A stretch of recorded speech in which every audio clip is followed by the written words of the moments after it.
Tom Hanks writes and stars in a new war drama, Greyhound, which is playing right now exclusively on Apple TV+.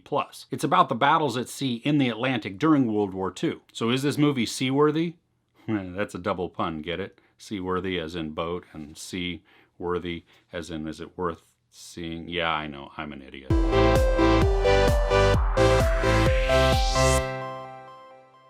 During World War II, when ships would cross the Atlantic from the US to Europe, there was a point in time where they were in the middle of the sea where air support was not able to get to them. That the technology or the refueling or whatever it is, the airplanes could only fly out so far from the US and so far out from Europe, so there was this dead spot, this black spot within the Atlantic where they are left unattended by any kind of air support, which, you know, if you're fighting normal boats, you can see them. But what comes into play is the German U-boats. So they dive under the surface, and now there's no visuals to see. And the sonar capabilities aren't what they are today that are just spectacular. This story follows one crossing with the ship Greyhound, who is the lead escort in a bunch of other ships carrying troops and supplies.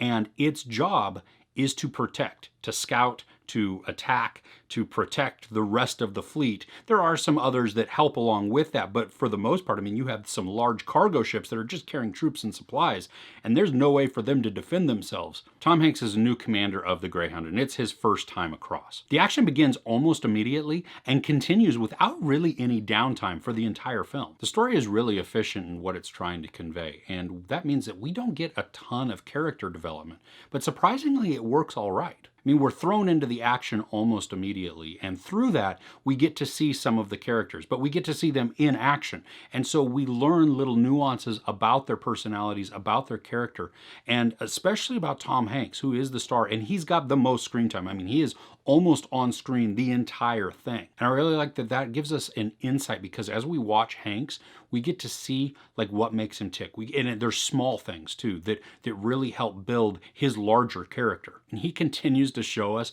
why he is such an amazing actor, because he can convey so much with so little facial movements. Just, you know, the twitch of the eye or the look that he gives.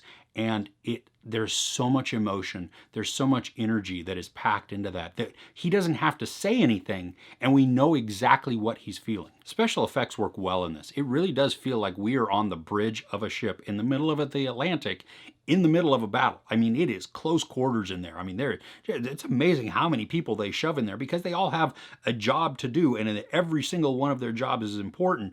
And it's crazy because the camera follows us, and we get to see it. Now, it's not continuous shots. I would have liked that had it been some really long takes, but it worked well. So we get to see the tension and the anxiety that's building up within the bridge and within the command and all of the soldiers that are in that bridge and just in the ship itself. But then the camera takes us outside of the ship, and we get to see the grandeur of that, and we get to see like it maneuvering through the ocean, especially as we get some battles with U-boats.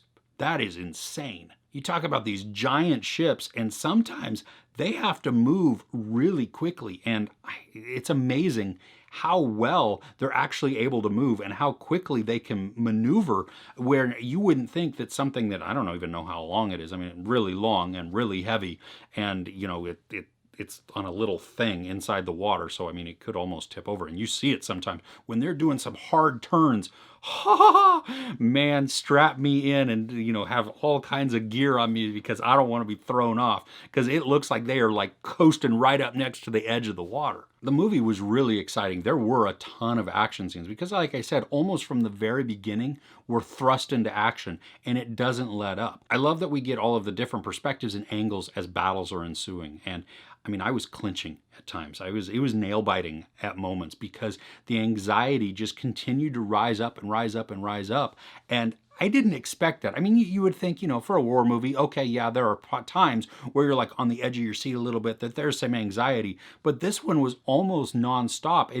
It began kind of like this and went whoosh, and then it just maintained that super high level for the rest of the show. The game of cat and mouse with the U-boats is something else. There's a bunch of suspense as we watch, because they take turns being hunter and hunted. Parts of it reminded me of The Hunt for Red October, where they are moving and counter moves in an effort to gain the upper hand. You have the soldier who's helming the sonar, who has that nerve-wracking job of tracking the enemy. At first I was skeptical by the runtime. I mean, how in the world can you have a war movie that is under 2 hours and not have it feel lacking or thin? But really, the fact is, this is the perfect amount of time. It's like 91 minutes long, and it was efficient.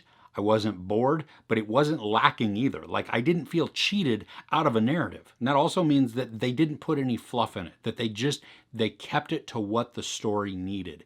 And I like that. So that doesn't give us downtime for downtime's sake, that they're not just putting in some unnecessary drama or some, verbiage or interactions that don't serve the greater purpose of the story.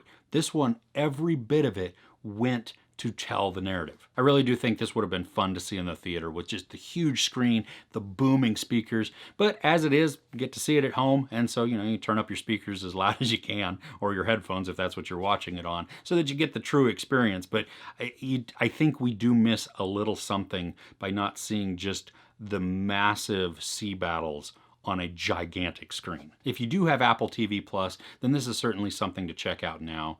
And because it's limited to that platform, it is a bit limiting. I get that. So hopefully at some point it will get a wider distribution or a wider release, or maybe it'll come out on Blu-ray for everybody to be able to enjoy it. There's no sex or nudity, a small amount of profanity, and some violence.